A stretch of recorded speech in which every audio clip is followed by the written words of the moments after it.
Yeah, hello everyone. So in this video we'll be going to do the installation of Git Bash on a PC running Windows. So the first step is that first of all head on to your web browser and just simply search for Git Bash and hit enter. The first thing that you'll see is that gitscm.com link. Just go on to the downloads. After that select Windows and then select the 64-bit or the 32-bit according to your bit size of your Windows. Since mine is 64-bit, I am going to select 64-bit, and after that it will start to download them. Okay, it will be around 62-63 MB, and it will take some time according to your internet connection. Mine is faster, so it will not take much of the time. So yeah, it's done now. So what I'm going to do is I'm just going to open it and we'll follow the on-screen procedure. Let me minimize this. So first of all there would be like a license and all. If you want, you can just go through that. I'll hit next.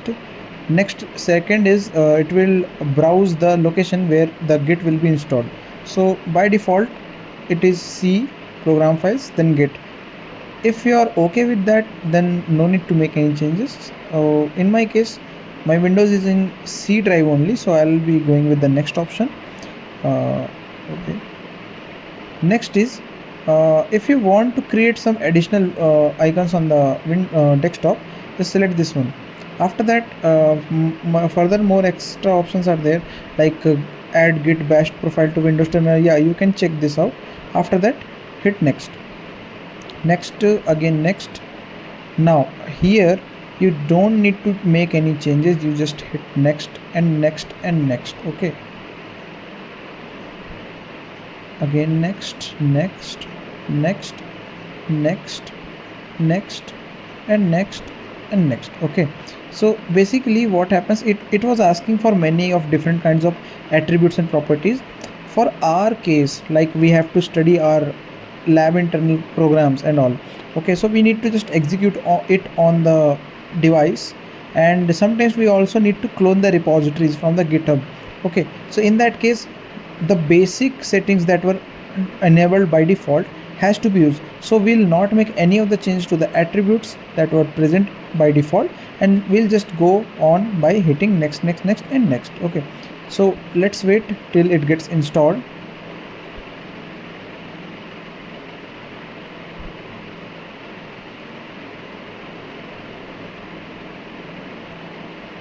Yeah, so here we can see that it has been installed successfully.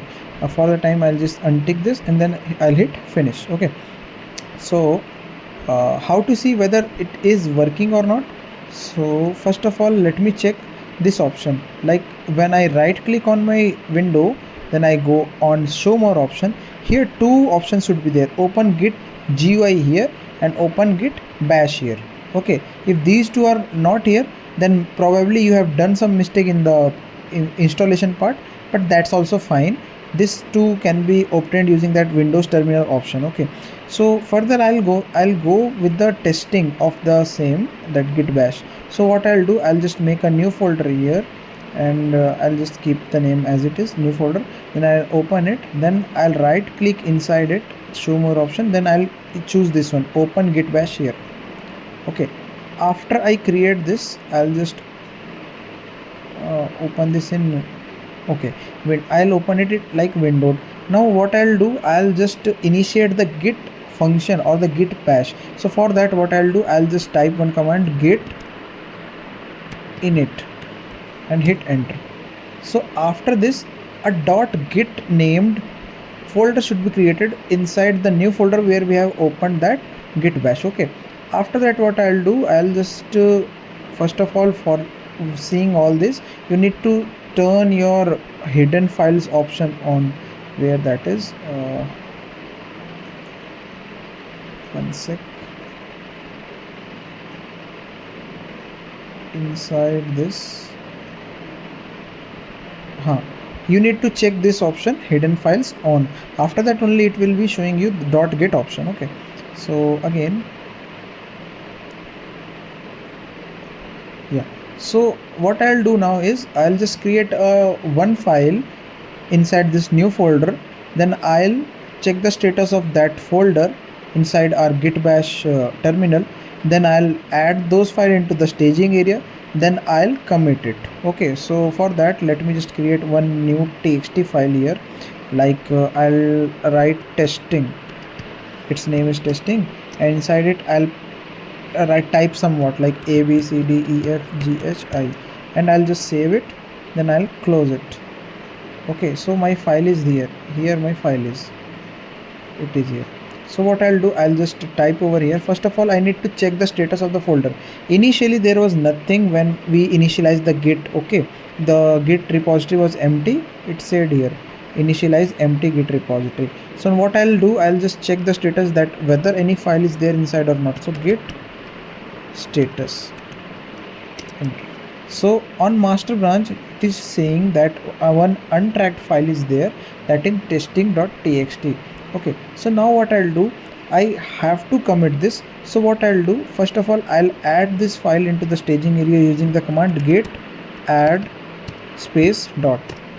Now what it will do, it will take this file into the staging area. Okay, now I'll go and check the status again.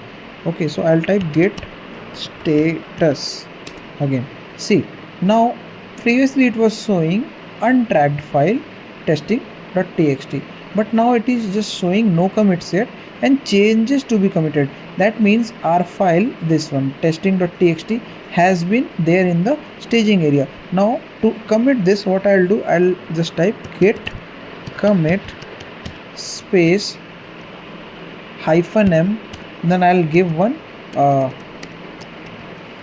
one committing message. I'll write committing testing.txt file, and I'll hit enter. Okay, so now it has committed all these things. Okay, so if I want to check the previous log, that what was the commit, what was the hash ID and all, basically hash ID or commit ID is this one, and but it is in 7-digit only. If you want to see all the details and all, who are the user or the what was his email and all, you just need to hit this command git log and hit enter. Okay, it will give you the summary of all the commits that have been done. Since I have done only one commit, it is showing me this only. Okay, so this means that our git bash is working properly on our device. Okay, so this was all about this video. Thank you for watching.